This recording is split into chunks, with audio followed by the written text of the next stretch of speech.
Hello, everyone. Today we're going to be talking about classroom agreements, and my name is Devin Belay. And let's go ahead and get started. Many teachers try to create a list of classroom rules before they even meet their students, and then they wonder why those rules don't work. You can't create the rules until you know the kids. You may create a rule that means nothing to the set of students that you have, but you also may not have created a rule because you didn't think it was necessary until you met the students, which is why it's so important to get the students involved. Let this be a discussion as to what you all think the agreements/rules of your classroom should be. This is not just your classroom, it's their classroom too. And they should be allowed to have a say in what they think the agreements of that classroom should be. But by involving the students, you are investing time into building a relationship with the students. When you allow them to be involved, they are more interested in the agreements and more invested in them, as they are the ones who created them. And by taking the time to build that relationship, the kids are growing respect for you. You have to show them that you are in it together. The classroom as a whole is a team, and you should all work together as a team. Create the agreements, hear everyone's ideas, and come to a conclusion together. If you aren't working together from the beginning, how do you expect them to want to work together at all? Many classrooms can often lose sight of the agreements after the first couple weeks of school, which is why it is so important to do daily check ins.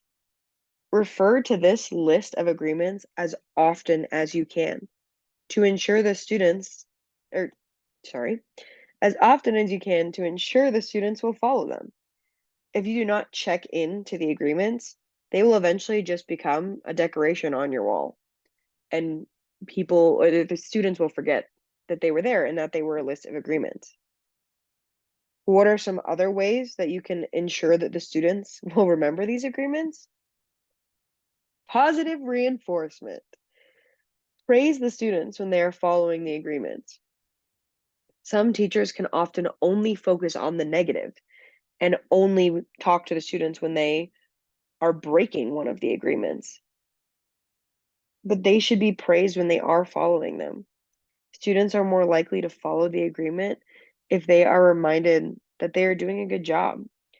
When it's only the negatives, the students are just going to space it out and not want to follow the agreements anymore.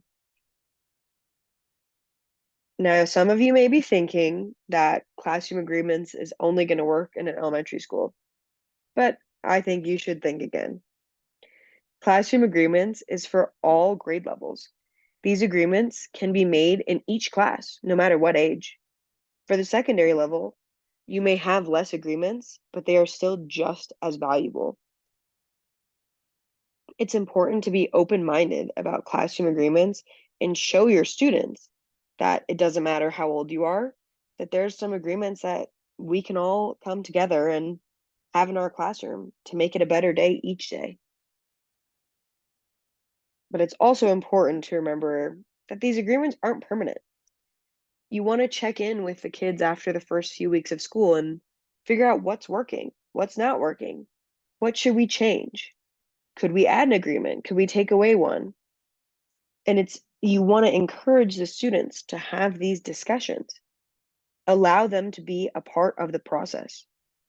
Change is okay, and sometimes we create something that needs to be changed to best fit our classroom.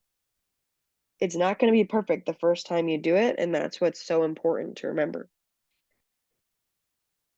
But also encourage the students to praise each other when they have followed the agreements.